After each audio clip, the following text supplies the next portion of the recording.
Սիրով ողջունում եմ իմ շատ սիրելի հետևորդներին և իմ ալիքի բոլոր հյուրերին։ Թանկագիններս այսօր միասին թխում ենք հայկական ավանդական շատ համեղ և շքեղ թխվածք, պատրաստում ենք միկադո։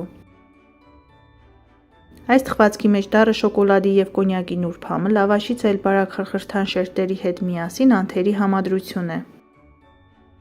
Այսօր պետք է թխենք իսկական միկադո հինչ փոփոխված բաղադրատոմսով, այնպես ինչպես թխել են մեր մայրիկները և տատիկները։ Դժվար է պատկերացնել հայկական ամանորյա տոնական սեղան առանց այս շքեղ թխվածքի։ Ի դեպ, շերտավոր խմորեղենների մեջ միկադոն ունի ամենաերկար պիտանելիության ժամկետը, այն որքան մնում, այնքան էլ ավելի համեղ է դառնում։ Կարող եք պատրաստել ամանորից նույնիսկ 3-4 օր առաջ։ Խմորը պատրաստելու համար 400 գ թթվասերի վրա ավելացնում ենք 1 լիկ թեյի գդալ սոդա։ Մի լավ խառնում ենք, որպեսզի սոդան ակտիվանա և մի կողմ ենք դնում։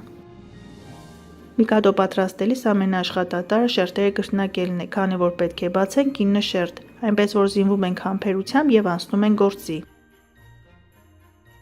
Առանձին տարայի մեջ լցնում ենք 120 գ հալեցրած կարագ, 250 գ շաքարավազ և 3 ձու և մի լավ հարում ենք։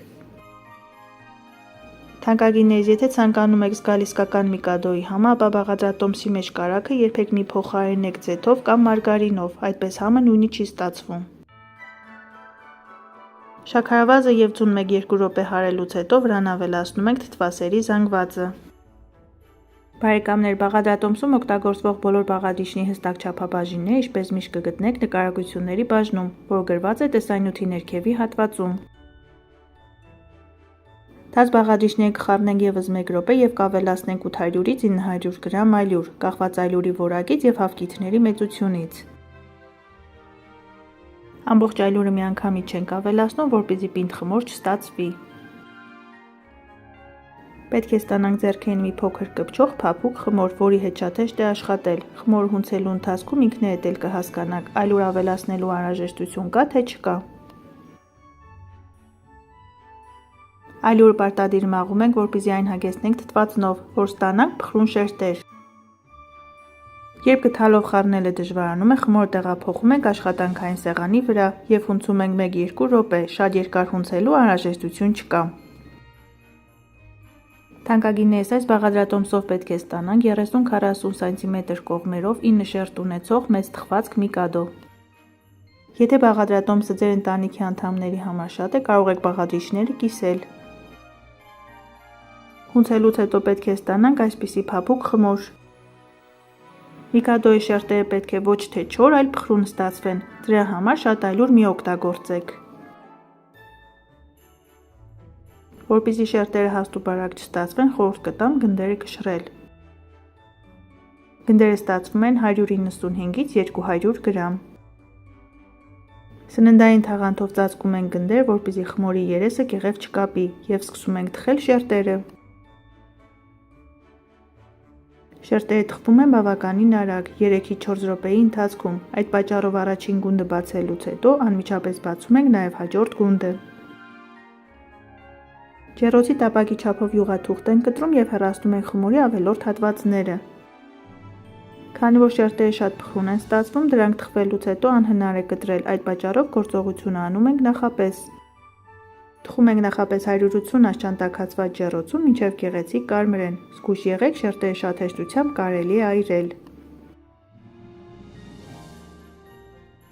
Իմ ջեռոցի տապակի չափը 30-40 սմ է։ Եթե ձեր ջեռոցի տապակի չափը ավելի փոքր է, կարող եք ստանալ անգամ 10-ից 12 գունդ։ 10-ից 12 շերտ ստանալու դեպքում էլ բաղադրատոմսում ներկայացված կրեմը կբավականացնի։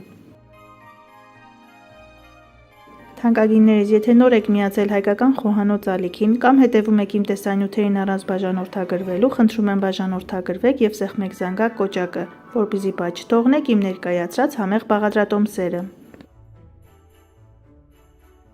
Կրեմի համար վերցնում ենք 300 գ փափուկ կարագ, հարում ենք այնքան, մինչև կարագը մի լավ սպիտակի և փրփրի։ Այնուհետև գդալ ավելացնում ենք 2 բանկա եփած խտացրած կաթ։ Այս կրեմին յուրահատուկ համ հաղորդելու համար վանիլինի կամ վանիլային շաքարավազի փոխարեն պետք է ավելացնենք 2 լիքը ճաշի գդալ հայկական կոնյակ։ Այդպես Միկադոյի շերտերը փոքր-ինչ փափկում են, սակայն մնում են խրթխրթան և ստանում են կոնյակի համ, և շերտերը լրացուցիչ թրջելու անհրաժեշտություն չի առաջանում։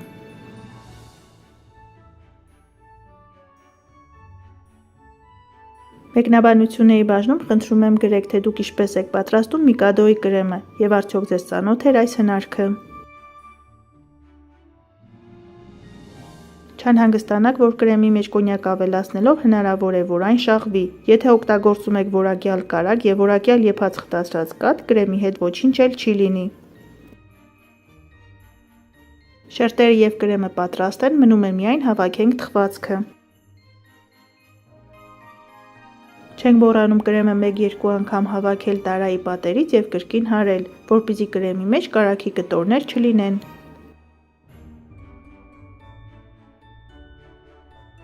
Հավաքում ենք թխվածքը շերտ-կրեմ-շերտ հերթականությամբ։ Ամանորին ընդառաջ իմ ալիքում կպատրաստենք նաև շոկոլադե Միկադո։ Վերջին շերտի վրա կրեմ քսելուց հետո քերում ենք դառը շոկոլադ։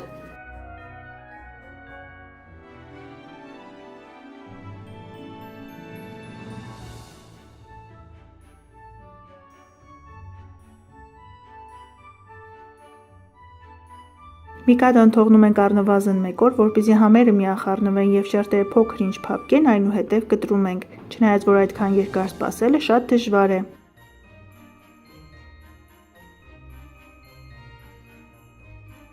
Վերջում ստանում ենք 30-40 սմ կողմերով բավականին մեծ և չափազանց համեղ թխվածք Միկադո։